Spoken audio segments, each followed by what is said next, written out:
What's going on, people? Welcome to United View. Welcome to the road trip for Manchester United's trip to Luton Town.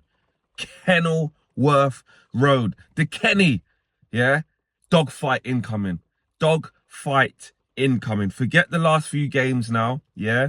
In respect to the style of those different those games and how we won them and the teams that we've beaten in that time. What was it? Wolves, West Ham, Aston Villa. Okay, a couple of FA Cup games don't really count.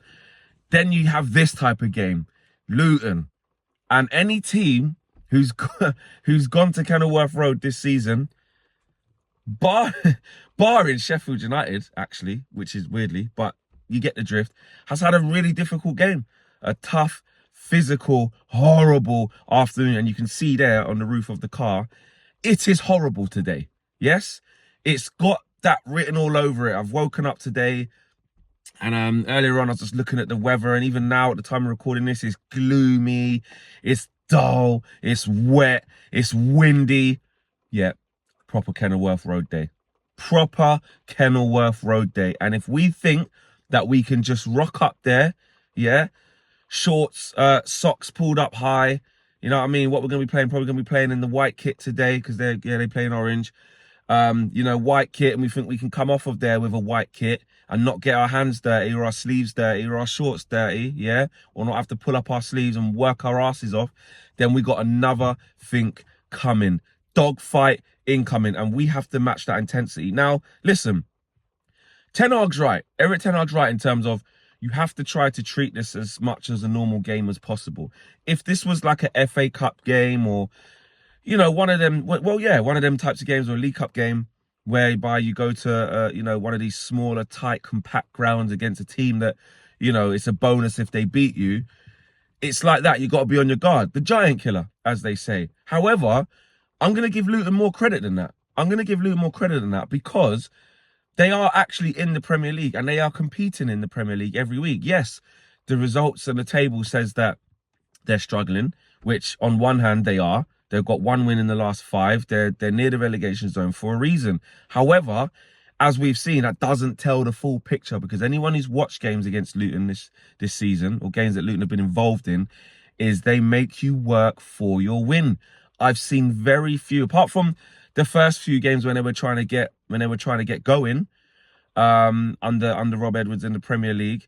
Those games were a bit of formalities, but once they started working out and finding their feet of how to play in this league and how they can best use their weapons, they become a lot tougher to beat, and that's why we have to be on our game. However, if we do play our game, if Man United turn up and play with the right intensity, the right quality, and keep the ball, Luton can't get near us today, and we could make it a very comfortable evening. However, not many teams have gone to Kenilworth Road, including Arsenal, including, I think, Man City, including Liverpool, and it be very very easy. It just hasn't been easy. You know, Tottenham as well, I think 1-0. It has not been easy. Newcastle 4-4 away from home. I mean, we only beat Luton 1-0 away at Old Trafford, which it should have been more in a day. But now to the positives of us. We have the chance to really keep building momentum. That's enough about Luton. I've given them their praise. I'm not disrespecting them. But we're in a good moment. We're scoring goals. We're playing better football. Yes, we're not controlling games for as long as we'd like to. I agree with that. It's still the same, like 20 minutes here, but we're, you know, or there's another 15 minutes here or another 10 minutes there where we play well. It's not consistent enough. But in terms of scoring goals, it's working. And we're defending better. I just think our balance isn't good enough to sort of stop teams coming at us and stop teams opening us up. And I think today, hopefully he plays, the likes of Raphael Varane, Maguire will certainly play. These two at centre-half are going to have to be bang on it, whether it's Carlton Morris up front or probably Adebayo, who's been in great form recently. These are physical players, you know, and I just think if we win the duels and we set the tone early, and calm everything down and don't make it into that sort of horrible, ugly game that we're expecting, we actually have the tools to make it a really comfortable game. The only thing that will make it not a comfortable game is if we get dragged into how Luton want the game to go. You know, when you're passing it to your teammate in the first sort of 5-10 minutes and there's not enough pace on the ball, and you give them a chance to nick it back, or put it, or you're turning over possession, and they'll get you turned into the channels where Adebayo's going to run, and we have to keep putting it out for throw-ins or putting it out for corners, or bringing players down where, you know, in wide areas where Doughty can whip them in or whatnot, you know. Set pieces as well from corners, Luton are dangerous. So all these types of things, you know, breaking up play and not making the game flow. If we get roped into all of that, it's going to be a difficult game. But if we play slick, good, quick football and decisive football and take our chances, we should be coming away with 3 points. Aston Villa got the win against Fulham. So again, we're trying to chase them down for that 5th/4th place. Well, I think they probably went above Spurs now. I can't even remember, but it's tight there. So we got to keep pace. There's no point, you know, us beating Aston Villa last week and then we go and lose games this week. We are in the top 4 race and we want to win it. So we have to get consistency. The same way we beat West Ham the week before 3-0 and went above them. There was no point in not beating Aston Villa to double up on that. And then West Ham got smoked by Arsenal. And then we went ahead of them. And now it's the same thing. West Ham got beat off of Newcastle. I don't know what I'm talking about West Ham. West Ham are gone. It's Villa, and it's Spurs. And Spurs lost yesterday. Yeah. And I want to be able to go into DR Sports tomorrow when Abby said, I'm not even thinking about you. And you can clip this in show. I don't care. I'll tell her. I'm not even thinking about you. You know, yeah. And I said, well, keep watching. I said, lose and see. Lose and see. So they did lose, but we got to go and do our job. So that's what it's about. It is a proper Roy Keane special, you know. Do your job. Yes, we would like an easy, there's no easy games in the Prem, but a formality. But these games just aren't that, you know. They just aren't that. And the most important thing, yes, is the 3 points. And how many times have we said that? It don't matter about the style of play, it don't matter about performance, just get the 3 points, which is true. Like if you said to me now, would I take a 1-0 horrible Luton away, windy, rainy, cold, not that impressive, but 3 points? Yes, I would, because that would be 5 in 5. That'd be 5 wins in 5 in the Premier League, wouldn't it? Yeah.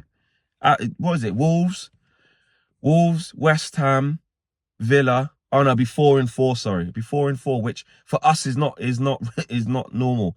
And then we'd have Fulham at home next week as well. So a real chance for 5 in 5, and confidence building. And for Rasmus to score 6 in 6, I'm going with that. I fancy that today. And I think we'll get the win, man. I think we're confident. Cobby in there with Casemiro. Got to be dogs. Got to show their quality. Can't get caught up in any stupidness. Obviously, Casemiro's going to get booked. It's just a matter of when. He will get booked. But yeah, we have to. But we also have to give Luton the credit they deserve. We can't let someone like Ross Barkley just have the freedom of the pitch because he's resurrected his career. He's been outstanding this year. Someone like Doughty at left wing back, like I say, he gets up and down. He puts good balls into the box. Andres Townsend, you could say, flipping heck, how's he still going? Massive respect to him. Ultimate professional, but he's having a good season. He'll put a lot of energy in. He'll press. He'll whip the ball in from wide, and then it gets to Adebayo up front as well. And if you're talking about him, okay, he's not Didier Drogba, but he's in form. If you let him rough you up, if you give him a little sniff, the guy's red hot right now. He can score, and the messy ones as well. So if we're not clean cut with what we're doing, we can have a really uncomfortable afternoon. But we're not. We're gonna do the job. Let's go. Man United versus Luton at Kenilworth Road. Make sure you tune into the match view. We'll be live from 2 o'clock, I believe.